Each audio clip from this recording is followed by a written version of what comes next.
Wow, talk about flood. It just started all of a sudden too.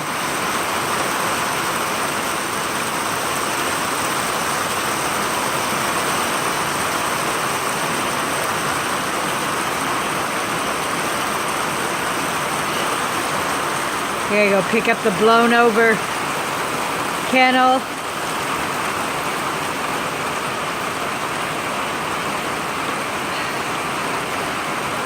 I just need to get those 4 last kennels moved.